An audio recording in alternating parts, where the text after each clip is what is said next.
kehidupan kita sehari-hari. Berikut ini mari kita simak bersama tausiah dari guru kita almarhum Kiai Haji Zainuddin MZ. Selamat mendengarkan. Saudara-saudara,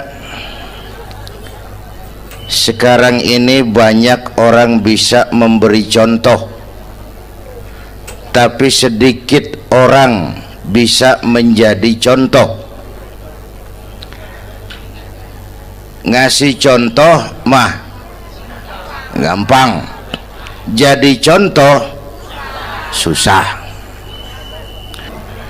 Karena beliau manusia.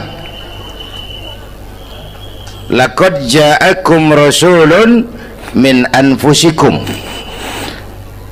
Kalau kambing disuruh nyontoh ayam, yang nyuruh nyontoh kagak punya pikiran, ya kagak level.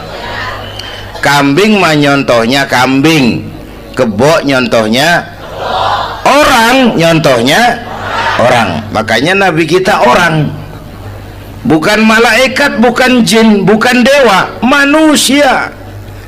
Kalau manusia disuruh nyontoh manusia, itu perintah masuk akal, predispositionnya sama. Kalau disuruh nyontoh malaikat mah ribet kan. Malaikat bagaimana nyontohnya, dia mah tidur kagak, makan kagak, sama duit budek, sama perempuan kagak open, lah susah nyontohnya. Ya,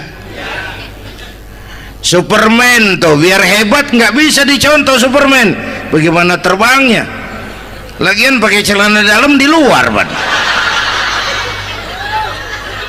nggak bisa dicontoh Superman mah.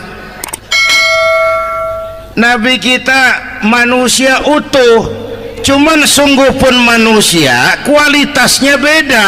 Ini namanya basyarun la kal basyari, manusia memang, tapi jangan samain, bobot bibitnya beda. Contoh, kita nih manusia, kita tidur. Nabi kita manusia, beliau tidur. Tidur Nabi, tidur mata doang, hatinya nggak pernah tidur. Tuh bedanya sama kita tuh. Tidur kita keblek, asal tidur habis-habisan. Lagi kita manusia, kita keringetan. Nabi kita manusia, keringetan. Keringet Nabi harum wangi, bau minyak kasturi, zaman belum ada parfum. Keringet kita udah rasain aja masing-masing dah, jangan pakai dikebet udah.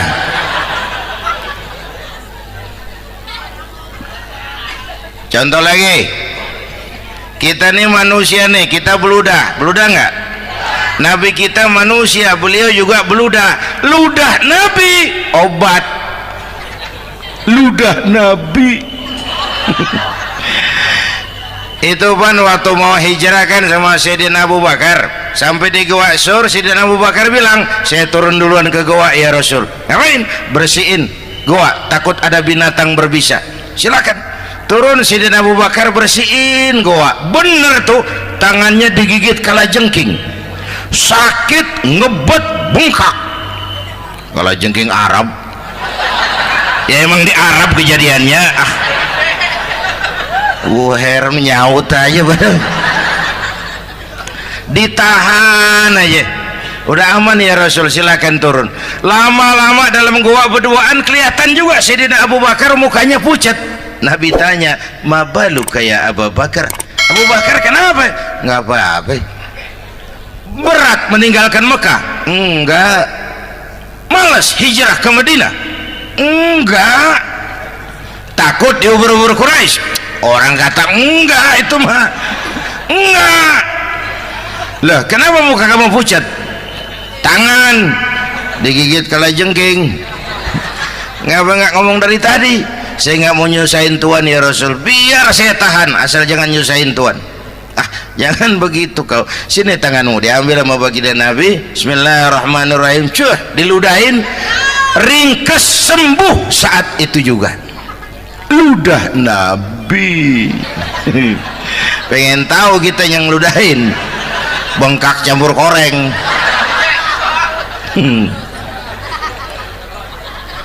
Satu tuh alasannya kenapa Nabi dijadikan contoh, karena manusia, kalau manusia disuruh nyontoh manusia pasti bisa dong ya. Nah, yang kedua, karena tadi kata Bang Haji Oma, pribadinya itu pribadi yang multidimensi. Mau nyontoh apa? Pak, saya ini pengusaha Pak. Nabi umur 9 tahun udah ke Syria tuh, dagang lintas negara Syam tuh. Saya jenderal Pak, Nabi mimpin tentara di medan perang Mas. Saya mau balik Pak, Nabi dakwah Bung. Saya guru Pak, Nabi ngajar Mas. Innama bu'istu mu'alliman, aku diutus sebagai guru, guru umat, guru bangsa. Saya politisi Pak, Nabi diplomat ulung Bung. Saya presiden Pak, Nabi mimpin bangsa dan negara Mas. Saya kepala rumah tangga Pak, Nabi punya anak bini Bang. Ayo lempengan mana dulu cari ngomong. Malah Nabi Isa tuh nggak bisa jadi contoh bagaimana membina rumah tangga bahagia. Bagaimana membina rumah tangga bahagia menurut contoh Nabi Isa? Nggak ada Mas. Kenapa? Nabi Isa belum sempat kawin ya. Nabi Isa belum sempat kawin. Ada pengikut Nabi Isa menyangka nggak kawin ajaran Nabi Isa, pada ngikut lagi nggak kawin. Tuh pastor tuh mubazir, orang dikasih perabotan. Bang bener, saya kalau dalam Islam kiai kagak boleh kawin, saya pilih berhenti jadi kiai. Kalau kagak ada giro-giroan, botak rambut.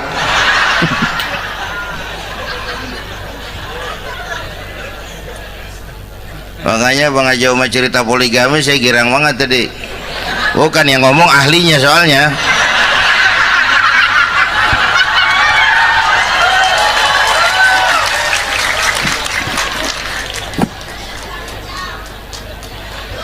Dadah gitu aja deh ya. Nah, kata Imam Busair ini yang dahsyat. Ka'annahu wa huwa fardun fi jalalatihi fi askarin hina talqahu wa fi hasham. Sepertinya kehebatan Rasulullah itu sama, baik sendiri maupun di tengah tentara. Artinya begini, orang hebat banyak, tapi yang hebat di mana-mana susah nyarinya.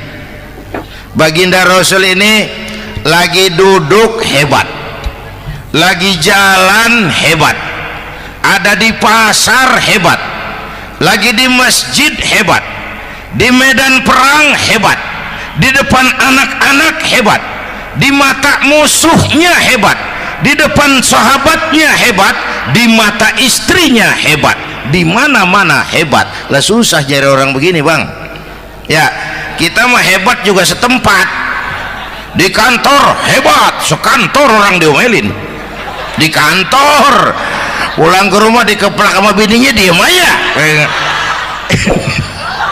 Ini di depan bininya dia kagak hebat dia mah.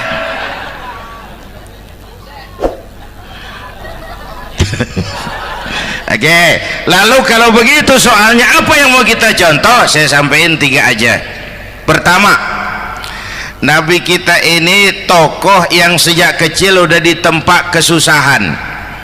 Bu, tadi kata Bang Haji, Islam mengangkat derajat kaum perempuan karena perempuan banyak melahirkan orang besar. Lihat Sayyidah Aminah, ibunda baginda Nabi, melahirkan anak pertama tanpa didampingi suami. Meninggal suaminya, sedih hatinya, remuk perasaannya, tapi tegar jiwanya. Dilahirkannya bayi bernama Muhammad, diasuhnya penuh kasih sayang, diantarnya menjadi orang besar dan memang dibesarkan oleh Allah. Itu contoh tuh Bu. Bilangin anak-anak tong, bocah Nabi ngangon kambing tong, sekolah tong, jadi orang gede. Baba lu tibang tamat SD, lu sarjana lu. Baba lu cuman jadi RT, lu jadi camat lu. Biarin malu baba lu, pala jadi kaki, kaki jadi pala, asal lu terus sekolah. Bu, anak sekolahin, gelang doang digedein lu. Nih kan kita Betawi nih pendidikan ngentengin banget kotaan. Udah dong, jangan tinggi-tinggi sekolah udah. Ngapa mak? Bawa lu kagak sekolah hidup noh. Hidup dong, pun jamu monyet juga hidup. Bu, anak sekolahin.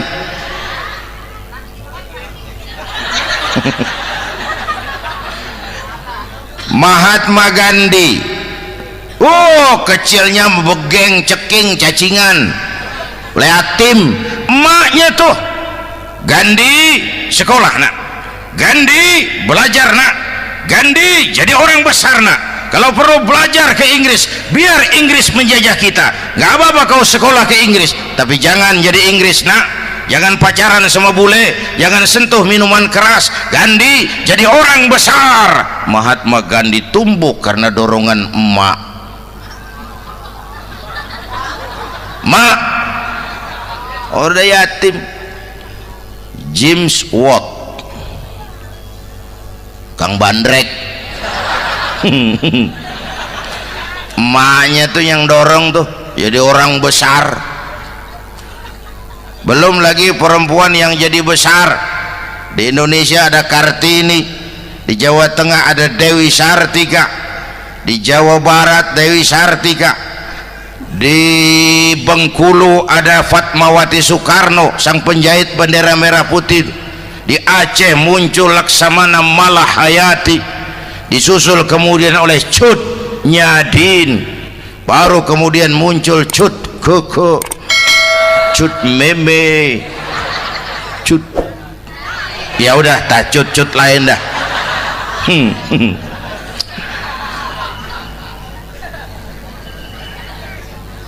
Nabi ke remajanya nggak dikolokin, tegar, tahan bantingan, nggak cengeng. Begini bang, kalau bahasa kita nih, bahasa Betawi nih, orang mah bang kalau udah biasa susah ketemu susah nggak kaget udah. Ya kita Betawi kan masuk udah nukangin. Susah mulu. Saya santri nih biasa makan kangkung, datang ke rumah temen dikasih kangkung, makanan gue ini mat, dikasih daging ayam lah nambah, emang apa? Orang mah kalau biasa susah enak nggak kagetan. Saya santri biasa tidur di masjid, disuruh nginep di hotel lah pules nggak? Tapi yang biasa tidur di hotel suruh nginep di masjid encok. Makanya kemarin tuh waktu menteri-menteri baru dilantik tuh saya ngarepin tuh, mudah-mudahan nih menteri ini begitu dilantik bacaannya nawaitu sauma ghadin. Lu pada niat puasa dulu dah, entaran. Puasa kan bukan kagak boleh, nunda doang, nunda puasa mah. Tempe boleh maghrib, tahu boleh maghrib, air kelapa boleh maghrib. Lu menteri pada mau naik mobil mewah boleh, ntar kalau ekonomi udah mendingan, rakyat udah pada legaan napasnya. Ya sebab apa? Itu duit buat mobil para menteri kan duit negara kan duit rakyat. Duit rakyat kan duit gue juga, itu ada di situ. Gue bayar pajak. Sayangnya kebanyakan pejabat kita asal dilantik aja bacaannya Allahumma lakasumtu, niat buka puasa. Orang buka puasa kan kemaruk, apa jadi gares? Ya. Bu, jadi benar Islam mengangkat harkat, derajat, martabat kaum perempuan. Kata Bang Haji Umar tadi, denger nggak tuh? Waktu Nabi ditanya, ya Rasul, siapa yang paling harus saya taati di dunia? Ibumu. Setelah itu ibumu. Setelah itu ibumu. Setelah itu bapakmu. Ibu 3 kali disebut, bapak. Coba pikirin, ibu 3, bapak 1 bapak. Ini bagaimana ngitungnya? Jadi kerok begini nih ngitung nih.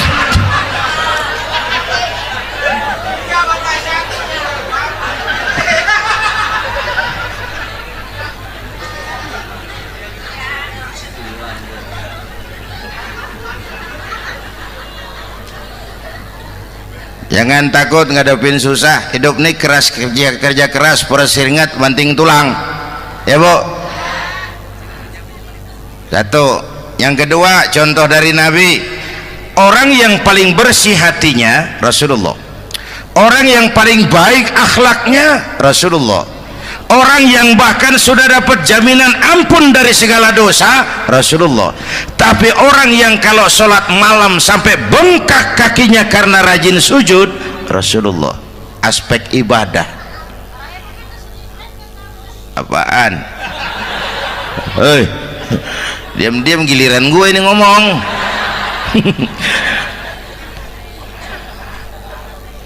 Lo ngomong lagi udah gue pulang. Canda neng. Udah gantian ya. Ya. Apaan urusan? Orang yang dosanya udah dapat jaminan ampun kalau sholat malam bengkak kakinya karena rajin sujud.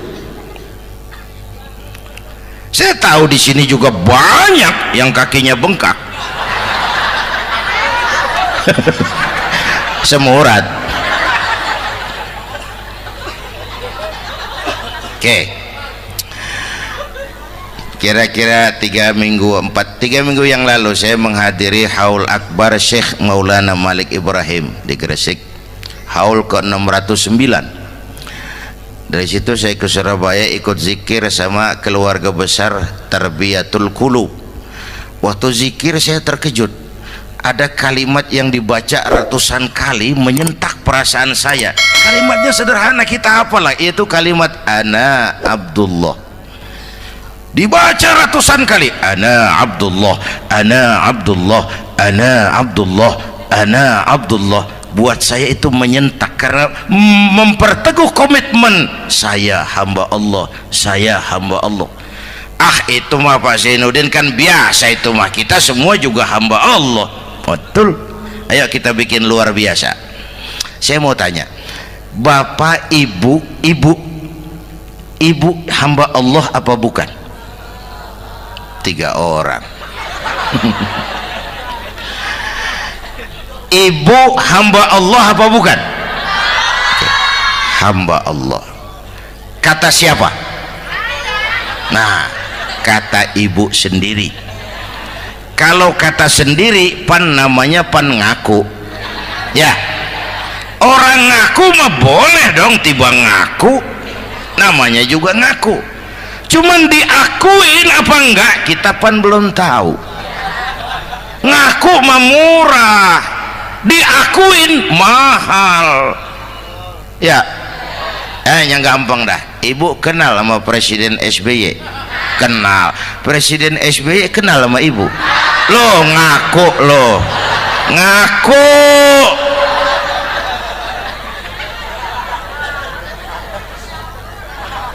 Saya hamba Allah, kata saya.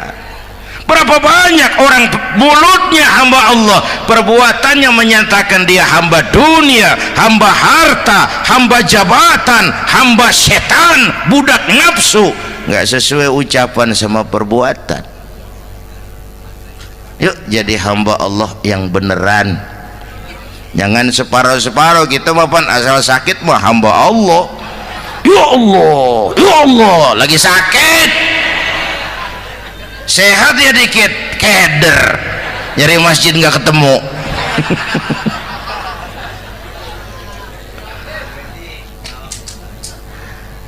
Apalagi kata Bang Haji tadi nih, kita nih kan zaman entertain nih.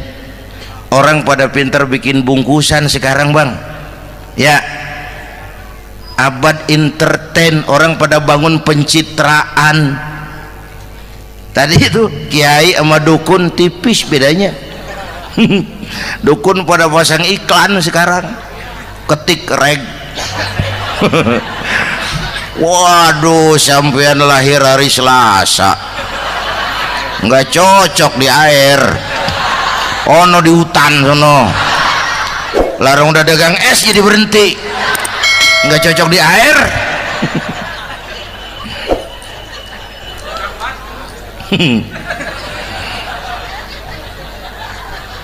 Bu, Di zaman ini siapa pakai apa, siapa mau jadi apa kagak urus nih. Bapak Ibu hadirin yang saya hormati, dan masyarakat kita ini kayak daun kering. Tahu daun kering? Gampang dikumpulin, susah diikat, berisik, gampang dibakar. Tuh daun kering. Penyakitnya kutil, kurang teliti, cepat heran, gampang kagum. Cepat heran, gampang kagum. Dulu ada tuh satu hari tabrakan di jalan kenceng, buah, korban jatuh belepotan darah, dikerubungin orang banyak. Datang wartawan mengambil gambar dari dekat, susah, orang banyak bener ngerubung. Cari akal nih wartawan, tolong saya dikasih jalan ke dekat korban. Orang nengok semua, saudara siapa? Saya bapaknya korban, katanya. Dia ngaku bapaknya korban. Ya orang minggir semua, minggir, ini ada bapaknya korban. Orang minggir semua, dia maju ke depan korban. Sampai di depan korban pucat mukanya tuh wartawan. Kenapa? Yang ketabrak anak monyet, Pak. Dia udah kedongan ngaku bapaknya korban.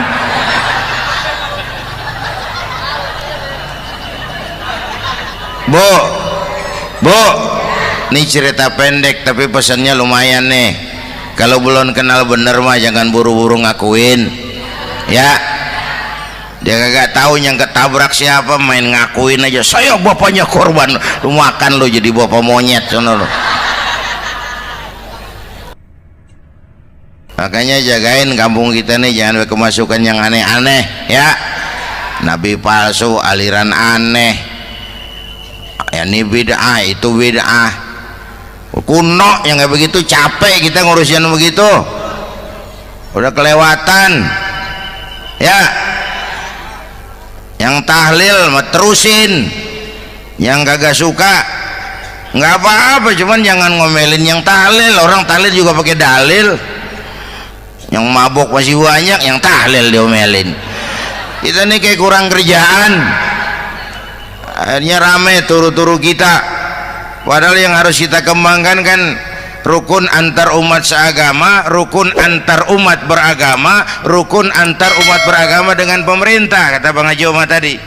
Rukun antar umat seagama, turu-turu kita muslim nih kudu rukun.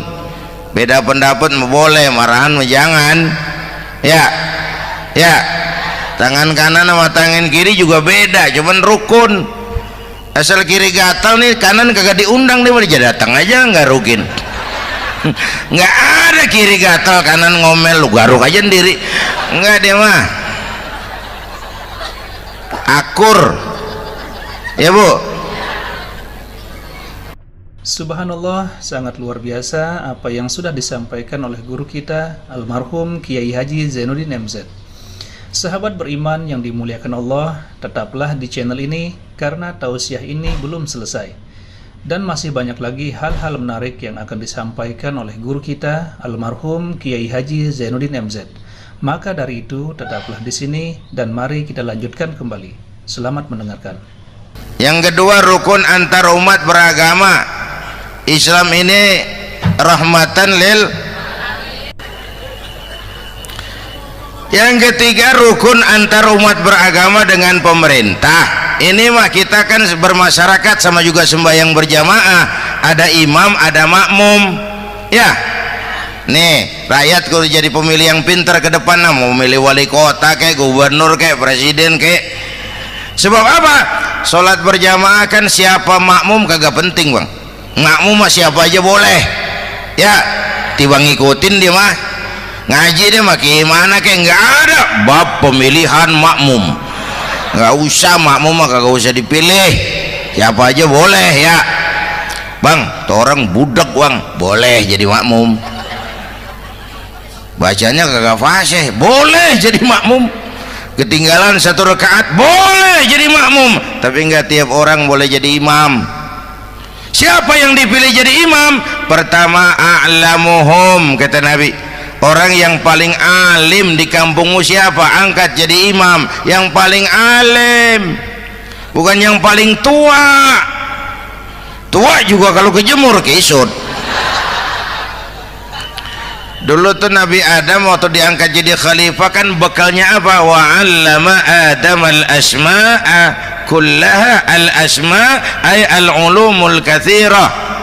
Dulu zaman Fir'aun perang sihir sama Musa, sekarang perang visi dan misi.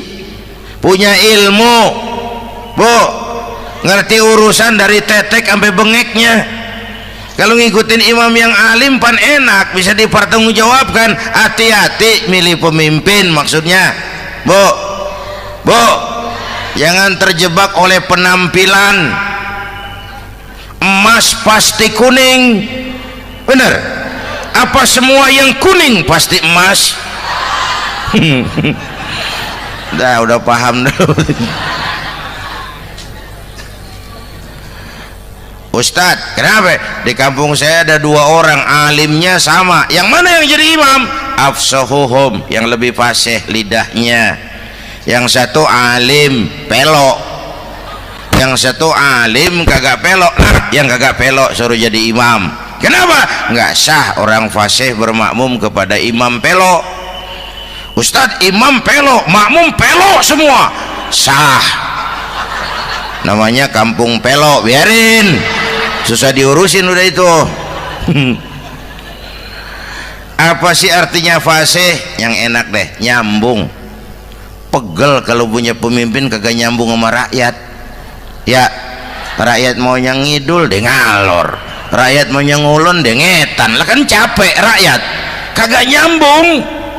Makanya kalau jadi imam pesan Nabi, idza amma ahadukumun nas falyukhaffif. Kalau kamu jadi imam, ringankan sholat kamu. Itu makmum nggak sama kekuatannya. Jangan panjang-panjang kalau jadi imam, kudu tahu keadaan makmum. Tuh makmum ada yang udah tua rentak, diri aja udah gemeter. Ada yang punya darah tinggi, kalau sujud kelamaan palanya ngebet. Ada yang udah janji tuh makmum habis sembahyang mau terima duit.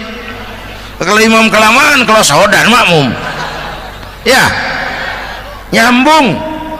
Jangan udah diangkat jadi imam saenake dewe. Salat isya berjamaah, rakaat pertama selesai Fatihah Yasin. Makmum ikut mengikut, cuman bari ngancem. Besok gua tawiatin balik lagi udah. Kagak nyambung. Kalau nggak nyambung tuh capek, Bu. Jangan tersenyum kepada orang buta, jangan berbisik kepada orang tuli. Kagak nyambung. Orang buta diajak senyum, bagus sih maksudnya, cuman kan rada mubazir. Orang kagak paham. Cari pemimpin yang nyambung. Kalau memang masyarakatnya suka tahlil, cari pemimpin yang suka tahlil. Rakyatnya suka maulid, cari pemimpin yang suka maulid, supaya nyambung, kagak pegel kita.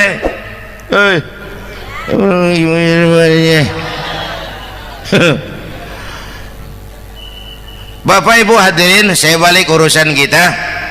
Nyontoh Nabi ibadahnya luar biasa. Bu, kita ini perlu Allah. Kita ini perlu Allah. Semua kita perantau di bumi Allah ini. Perantau pasti pulang.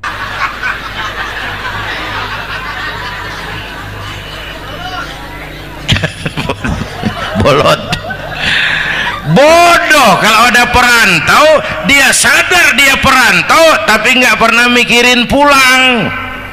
Lebih bodoh lagi mikirin pulang tapi nggak nyiapin bekal. Yang tadi Bang Haji Omar udah bilang tuh, muda mati ya. Kadang-kadang engkongnya segar banget, cucunya mati ya. Perantau mah mesti pulang. Sini mah kita ngendon doang, ngendon taran. Mula-mula pan Bang, kita mah tinggalnya jauh di alam arwah. Dari sana pindah ke alam rahim, alam kandungan emak nih. Pernah tinggal di situ 9 bulan tuh. Ada yang 2 tahun, yang keluar udah kumisan. Kelamaan ngetemnya itu.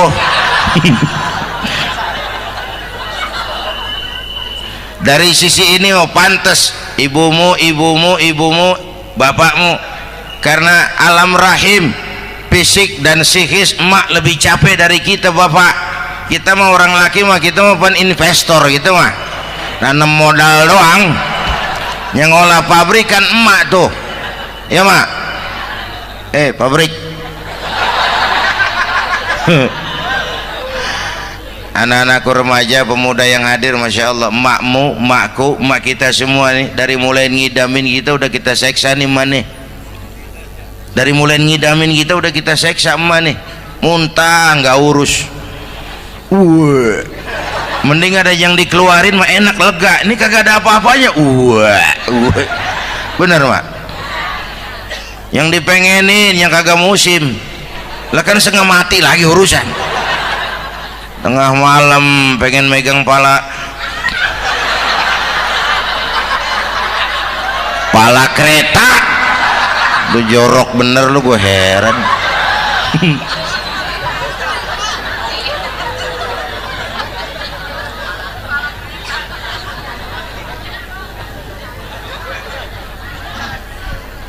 Bapak Ibu hadirin, yang ketiga terakhir, contoh dari baginda Nabi, modal utama perjuangannya adalah akhlak. Memperbaiki akhlak, pakai akhlak. Rasulullah ngajak, bukan ngejek. Rasulullah merangkul, bukan mukul. Rasulullah pakai argumen, bukan pakai sentimen. Tujuannya adalah kebenaran, bukan menang-menangan.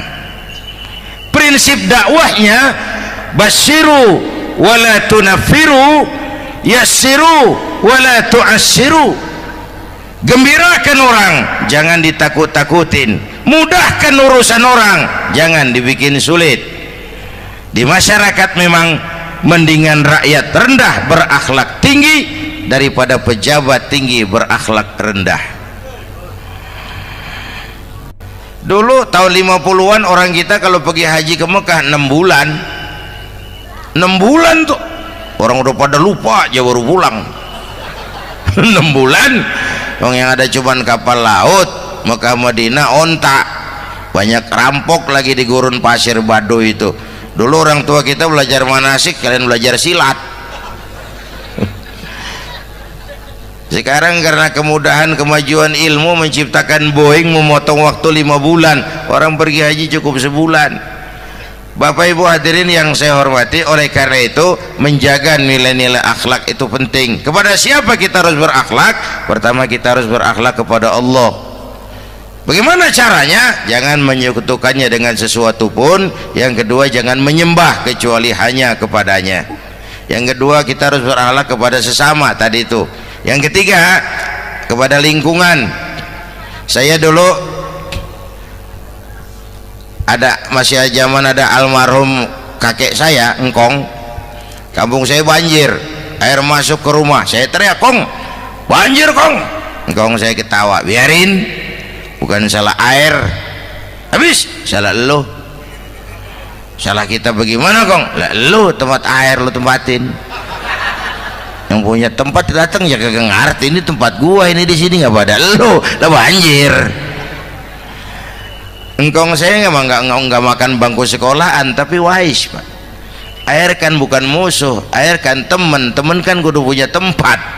Lalu kagak punya tempat, pantas kemana dengan ayam, banjir. Ya.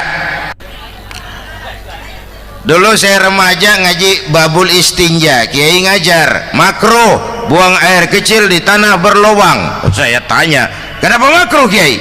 Pertama, untuk alasan kesehatan. Siapa tahu di lubang yang kamu kencingi ada gas beracun. Kalau tidak kiai, kalau tidak maka artinya melindungi binatang yang ada di dalam lubang. Siapa tahu di lubang yang kamu kencingin ada semut sedang rapat membahas laporan Susno 2Ji. Apa dosanya lalu mati dikencingin? Ini namanya rahmatan li semut. Saya mau bilang alam sekarang tidak seramah dulu karena kita juga nggak ramah sama alam. Bapak Ibu hadirin yang saya hormati, padahal watak Islam rahmatan lil alamin. Alhamdulillahirabbil alamin. Itulah tadi tausiah yang sangat luar biasa yang disampaikan oleh guru kita almarhum Kiai Haji Zainuddin MZ. Tentunya banyak sekali ilmu, hikmah, dan manfaat yang bisa kita jadikan pelajaran dalam kehidupan kita sehari-hari. Sahabat beriman yang dimuliakan Allah, mari kita doakan guru kita, semoga beliau diampuni segala dosa-dosanya dan dilapangkan kuburnya. Dan buat sahabat semua yang sudah menonton tausiah ini sampai selesai, saya ucapkan terima kasih banyak.